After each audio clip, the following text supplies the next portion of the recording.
это очень актуально на фоне событий. Ну да. Как говорил Черчилль, вы посеяли ветер, пожнете бурю.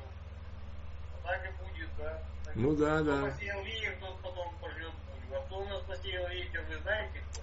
Да, знаю. Майдан. Ну.